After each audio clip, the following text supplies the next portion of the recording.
Hello everyone, welcome to SMT Call. Today we are going to solve the day 28 of September lead code challenge. So today's problem name is subarray product less than k.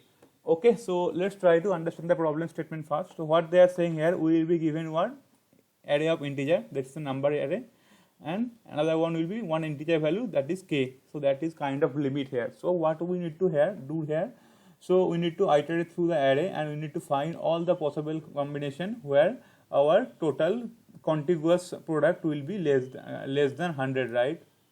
So we need to count and print the number of contiguous subarray where the product of all the element in the subarray is less than k. Okay, so this is the problem statement. Okay, so how we can solve it?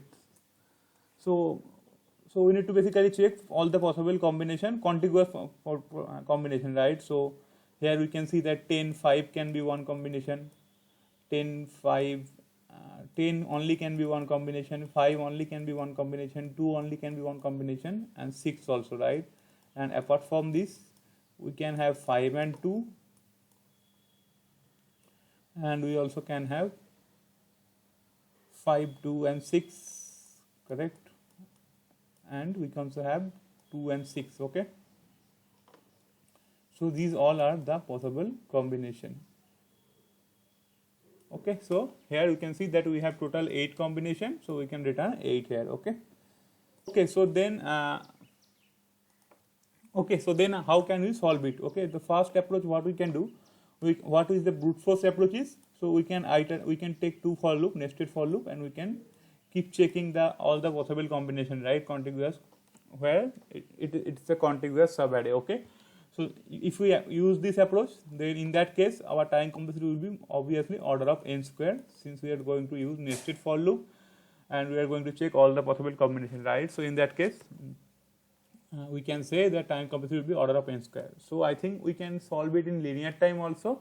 So today I will show you how we can solve it in linear time. Today we are going to solve it using sliding window approach. I think if we are going to use sliding window approach, then it will be solvable in linear time or order of n time. So how we can use sliding window here? So I can take two pointers, start pointer and end pointer. Okay, so initially it will point to here only, right? So I will check. So this is my window length right now. Okay, I am considering only one element. Okay, so now I will check. So I can take one product variable in which I can keep tracking all the products, right? So initially product will be obviously 1, since we are doing multiplying or multiplication. So suppose I found 10, right? So it will be 1 into 10, then it will be 10 only, right? So now I will check, is it less than k? If it is less than k, then we can increment our count, right? That means I found one element. Okay, that is 10. Now suppose my next is 10 and 5, right? So in this case what we can do, now my suppose we have two counter, right? Start counter, end counter. Now my start counter will point here and end will remain here. Okay, so now my window is these two. I am now just considering these two window, right? These two element, right? Again I can see it's less than the k value, that is 100 here for this example. So again we can consider these two element also, right? These two element and the 5 also, right? We can consider these two, and again we will increase our sliding window. Now sliding window will point from 10 to 2, right? This will be our window size. So now in this case I can see, okay, so it will look like this, right? 10 5 and 2. Now I can see, okay, if I multiply all these three number, it will be equals to 100, right? So it's not satisfying our condition, so we need to shift our window. So initially our starting point was 10. Now I can see it's crossing the 100 value, or it's equals to 100, right? So I am going to remove this first element. So I change my window start position, right? So I am going to remove this 10. Now I am going to consider these two only, right? Okay, so then we can add the count here. Then after that I can see, okay, next is 6, right? So for 6 my window size will be between 5 to 6, and in this case I can see, okay, the multiplication or product is less than 100, so we can consider these three value, right? So using this approach we can solve it in linear time. So basically we are maintaining two variable, end and start. You can say like this, start and end. And so start will point to our sliding window start point, and end will point to our sliding window end point. Then we are checking the value is less than k or not. If it is less than not, if it is greater than or equals to k, then we are modifying the window size, right? So basically we are modifying or changing we are recalculating the start point of our window, and we are shifting the window according to that. Okay, so this is the approach using which we can solve. Okay, so let's quickly write the code using. So as I told you already, so we need at least two variable initially. The one will be the start, where I am going to keep tracking the window start point. Initially it will be 0. We need another variable called end. So let's take it as 0 only. Apart from that, we need one variable called the results, in which I am going to return the result, final result. So it will be initially 0 only. Now again I need another more variable, temporary variable, where I am going to keep tracking the product value or multiplication value, right, multiplied value. So initially, as I told you, it will be obviously 1, right, since we are doing multiplication, it cannot be 0. Okay, now I will take one while loop. Inside while loop, I need to iterate through each and every element, right? So I will check end is less than the size length of the given array or not. If it is satisfying, then we can perform our logic, right? So it should be end nums dot length. Okay, now I will consider this number, right, and I am going to add that in our. I am going to multiply that with our product variable, right? So let's do that. So my current value, right, that is nums end. Okay, so initially it will be 10 for the first example. Okay, now I will check, is my product greater than or equals to k? Then we need to modify our window, right? So we need to put that in another while loop, because it can happen, right? It's not like that we will reduce the start point by only once. In some scenario we need to reduce it by 2 or 3 also, right? So we need to add loop here, right? So it should be while loop, and I will check if product is greater than or equals to the k, and I need to check to avoid the array out of bound exception.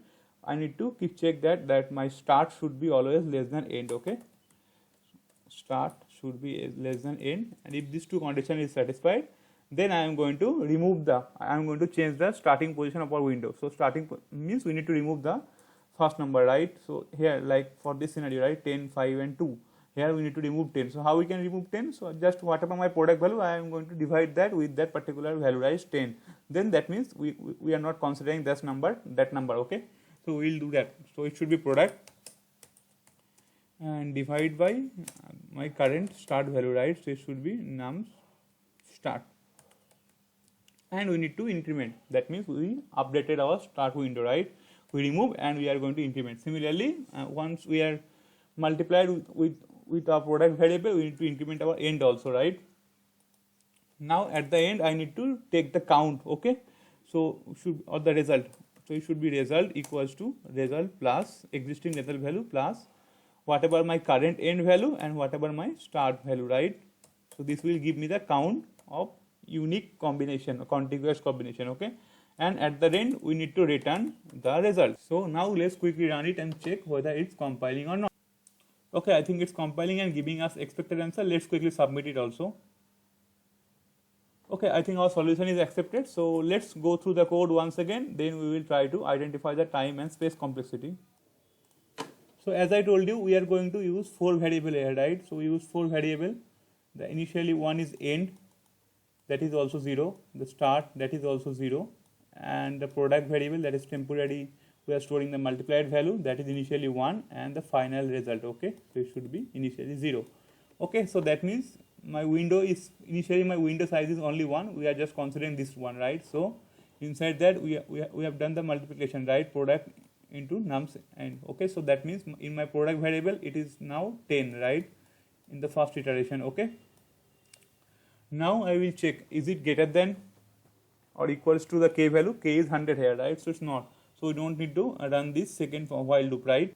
Okay, so it will not come inside this. So again, then we can check the result here. So here in this case, so you can see that we incremented the end, right? So now end will point to 1, right? After calculating the product, end will now point to 1. So we are now checking 1 minus start will remain in 0. And we are going to consider, we are going to add 1 in our result value. That means we found one element, that is 10. Now we will pick the second element also, right? Now in this case it will be 10 and 5. These two, right? So we are now, window size is now 2, right?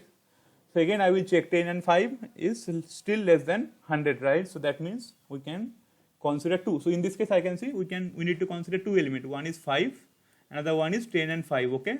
So if you use the same formula, right, end, so our end is right now 2 minus start is still 0, that will give me the 2, right? So that's expected, right? We are going in correct way. Now our next our end will become till the position of 2, that is 0 1 2, okay? So now my product is equals to 100, right? So it's not a valid, but end is now point to 3 because we already incremented here, right? N plus plus, okay? So now end is 3 and I can see, okay, it's not satisfying our condition, so we are going to recalculate our start point, right, using this. So I am going to remove the 10, so our start will become now 1 and end is already 3.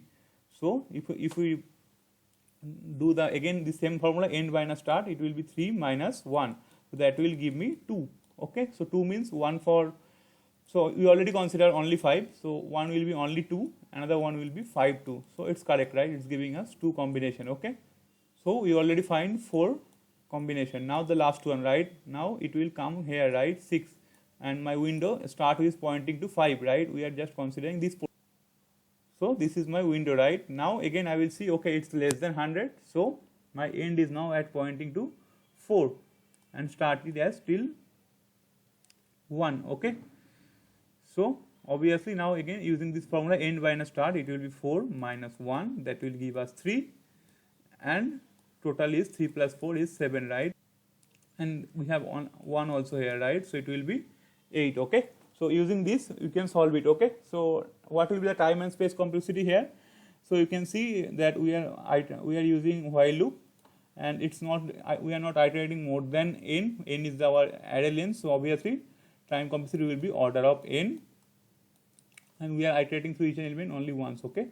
And after that, if we consider the space complexity, we are using 4 extra variable, but it's not, it will not, we are not going to use any more extra variable if my size is increased. So obviously space complexity will be obviously order of 1, because the number of variable is not dependent on our array length or array size, okay? So I think that's pretty much for this video. If you like this video, please subscribe to our channel, and thanks for watching. Bye bye.